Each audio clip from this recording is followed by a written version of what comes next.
आप पर सलामती हो। दोस्तों, ये बात अक्सर मशहूर है कि खाली बर्तन खड़कता ज्यादा है या आवाज ज्यादा निकालता है।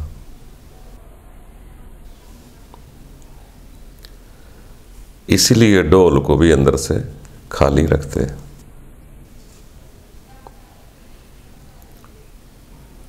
क्योंकि जितना ज़र्फ इंसान का खाली होगा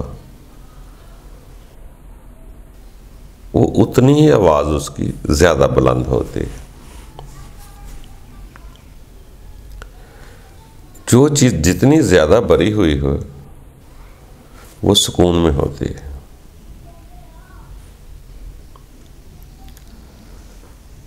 हमारे यहाँ में अक्सर वो लोग ज्यादा झगड़ा करते हैं घरों में, महफिलों में, जिनके पास सुकून नहीं होता, अमन नहीं होता, वो जल्दी आग बगोला हो जाते हैं। जो आदमी खुद अमन में है, सलामती में है, वो कभी किसी का अमन खराब करने की कोशिश नहीं करेगा।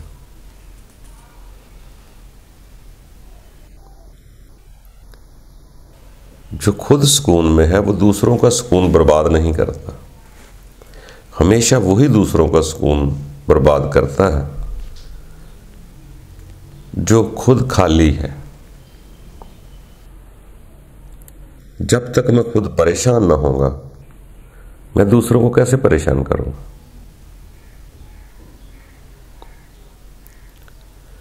तो सियाने लोगों ने यही फरमाया कि सलामती हासिल करो, अमन हासिल करो, सुकून हासिल करो।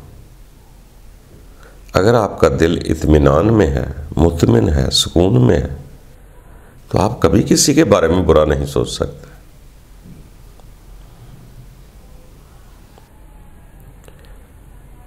इसलिए सियाने लोग कहते हैं कि अपने रब की इबादत किया करो ताकि आपके दिलों को सुकून आए।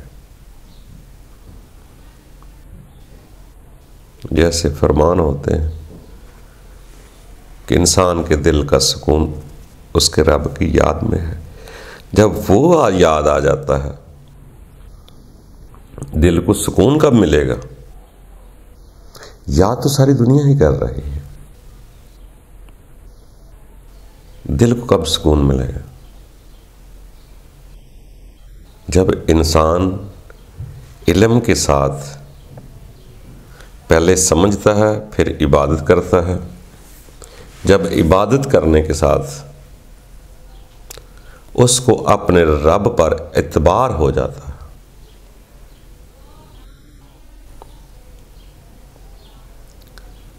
दिल को इतबार होता है इंसान के जब, तो उसको सुकून मिलना शुरू हो जाता है। जैसे हुब्बुल मुतवक्किलीन कहते हैं। शुरू में हर इंसान पहले इल्म ही हासिल करता है, समझता है।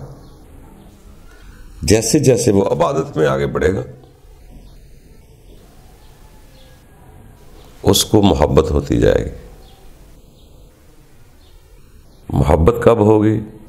जब अपने रब पर एतबार आना शुरू हो जाएगा, भरोसा करना शुरू कर देगा।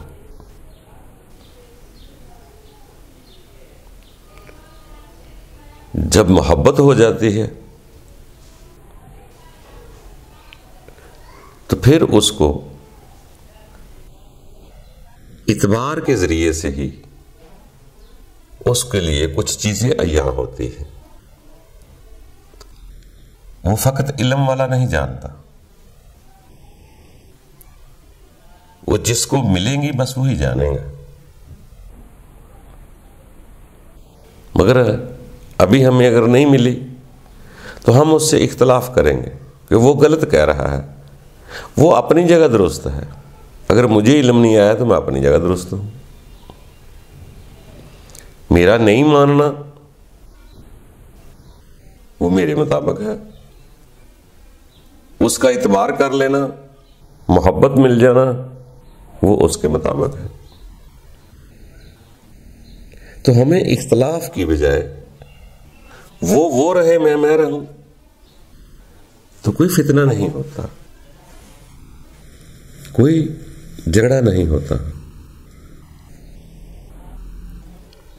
आज उसको समझ आया, कल मुझे भी समझ आ सकता है। इतबार मोहब्बत होगी तो इंसान आगे बढ़ता है।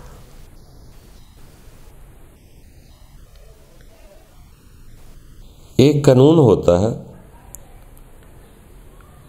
जो हालात के मुताबिक उस पर लागू होता है, मगर जब कानून को अपना लेता है तो उसका हर कदम कानून के मुताबिक हो जाता है। वो ये नहीं देखेगा कि इशारे वाले चौक उससे सिर्फ सुर्ख बत्ती होगी तो ब्रेक लगानी है, आगे नहीं जाना। वो लाइट ही नहीं देखता। इशारे के अलावा भी अगर रोड पर कोई गाड़ी आ रही है वहां भी ब्रेक लगा लेगा। वो उसका भी वही भी कानून है।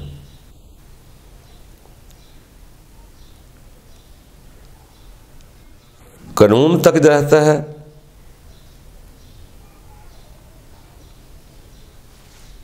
तो मुतमिन रहता है, कानून से बाहर जाता है तो खौफ ज़्यादा होता है। इसी तरह हर वक्त इंसान पर एक कानून लागू नहीं होता।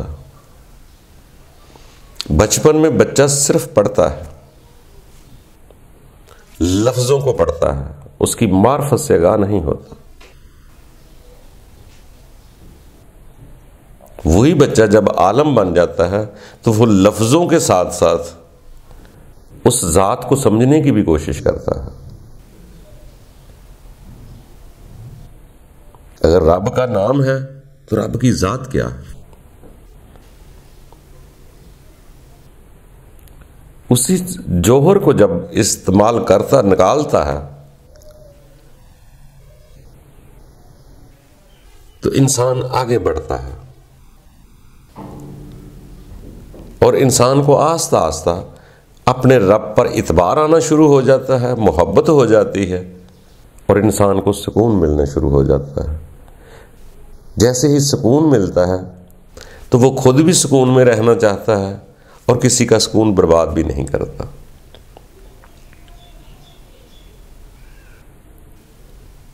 तो इसलिए जब तक इल्म तक रहेगा वो आपस में इख्तलाफ करता रहेगा, झगड़ा करता रहेगा, मैं को मनवाता रहेगा, दूसरे को गलत कहता रहेगा।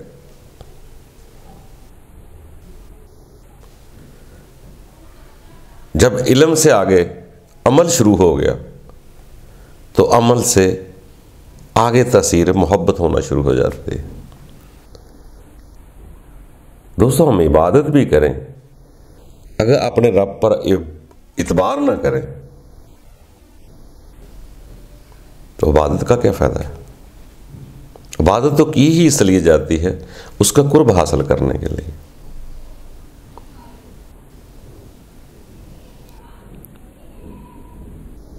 इसीलिए लोग कहते हैं सयाने कि कुर्ब हासिल करना तो कुर्बानी दो, अपनी ख्वाहिशात को कुर्बानी दो। कुर्बानी देने से भी इंसान कुर्ब हासिल करता है। जैसे हजरत आदम के बेटों के साथ हुआ, दोनों ने कुर्बानी दी।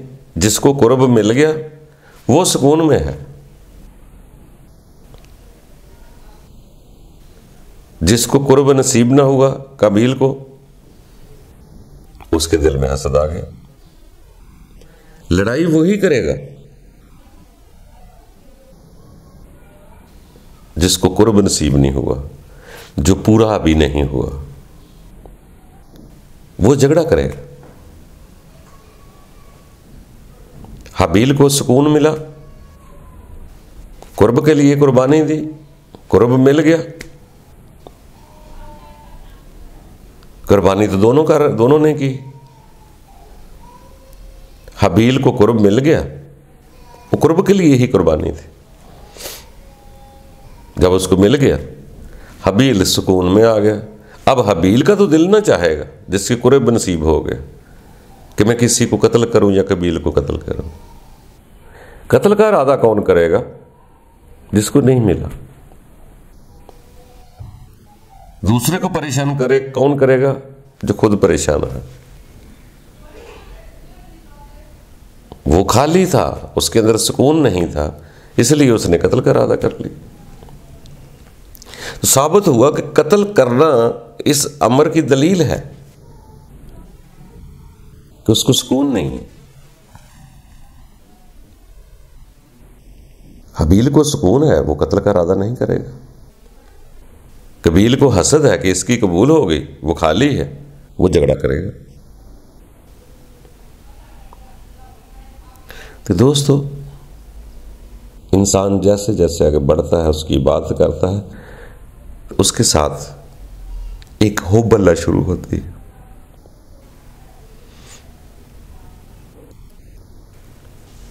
वो अपने रब पर एक इतबार का बढ़ावा देती है, एक सुकून देती है।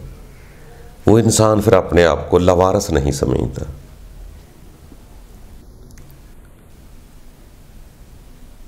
उसके अंदर ही वो सिस्टम चलता है जो उसके ईमान कामिल को यकीन दिलाता है। जैसे इल्हामी कुतुब में ऐसे लिखा जाता है कि जिनके दिलों पर ईमान लिख दिया, उनकी रूह के जरिए तईद करता। और भी बहुत सारी दफा तईद का लफ्ज है कि रूह के जरिए मैंने तईद की। रूह का लफ्ज कोई तकरीबन 28 बार तो देख चुके हैं कि रूह का लफ्ज आया हुआ है,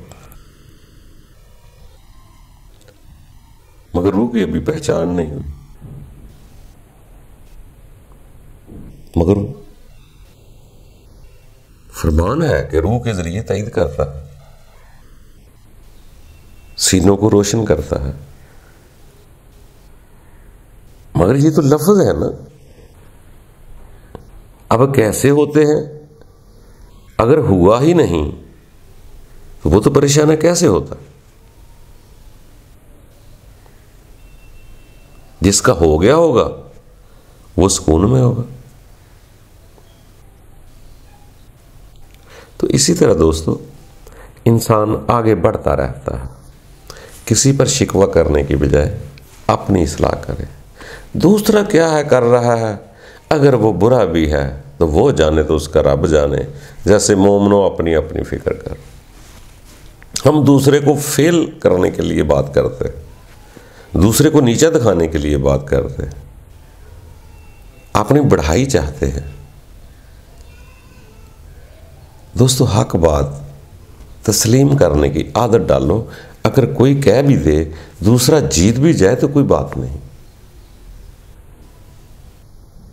जंग हार जीत का मसला नहीं होता, मसला चीज को अपनाने का है, उस पर अमल करना है। कोई भी बात कहे, अच्छी बात कहे, अगर कोई भी कह देता है कि भाई किसी को पानी पिलाना चाहिए, अच्छी बात है, तो यार पानी पिलाना चाहिए, बस बात खत्म। वो कौन है कहने वाला, मुझे क्या करना। आपके अंदर वो पैमाना तो है जो इंसान को तस्कीन देता है। तो दोस्तों, झगड़ा करने से पहले गौर तलब करनी चाहिए कि मैं किस बात को हैवी करना चाह रहा हूं। जोर से, ताकत से किसी को मनवाना चाह रहा नहीं।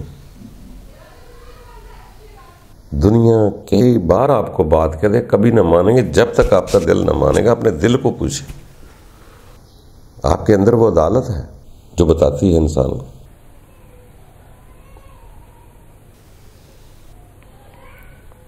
तो इसी तरह अगर हमारे दिल में दुआ करें एक दूसरे के लिए, अमन आ गया, सुकून आ गया, तो फिर चाहेंगे कि यार दूसरा भी सुकून में हो। जो चीज़ मैं अपने लिए पसंद नहीं करता वो मैं दूसरे के लिए क्यों पसंद करता। खुद मैं अमन में रहना चाहता हूँ मगर दूसरे का अमन बर्बाद करना चाहता हूँ। खुद की इज्जत की हिफाजत करना चाहता हूँ, दूसरे की इज्जत बर्बाद करना चाहता हूँ।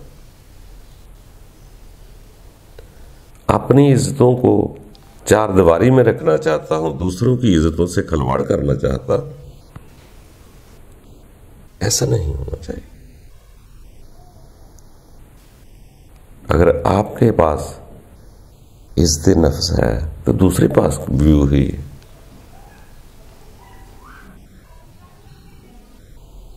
अगर मैं दूसरे का खून खराबा चाहता हूं तो यार वो बात मेरे साथ भी हो जाती है, फिर क्या करेंगे। ये तो वैसे भी बड़ा मशहूर कौल है कि जैसा करोगे वैसा करोगे। दूसरे की तरफ एक उंगली करोगे, तीन चार अपनी तरफ होती। इसलिए दोस्तों कोशिश करके इबादत करते रहें, याद करते रहें। एक दिन रब्बुल इज़्ज़त की ज़ात ज़रूर दिलों को सुकून देगी। जब सुकून मिल जाएगा फिर आप झगड़े नहीं करेंगे। आपका दिल चाहेगा कि दूसरा भी सुकून में हो। आपका दिल मुतमिन है, कल्ब इत्मीनान है, तो दूसरे के लिए भी यही चाहेंगे। जैसा इंसान होता है दूसरे के लिए भी वही चाहता है। अगर मैं बुरा नहीं तो मैं किसी की बुराई को भी, मुझे कोई ज़रूरत नहीं बुरा कहने की। मुमकिन है जो वो बुराई कर रहा है अगर मैं अपने आप पर गौर करूं तो वो बुराई मुझ में भी हो। तो दोस्तों आगे बढ़ते रहना ज़िंदगी है। पूरा कोई नहीं होता, सब तालिब इल्म है इसके आगे जहां और भी है और भी। खुश रहो, रब ताला आसानियां पैदा करे।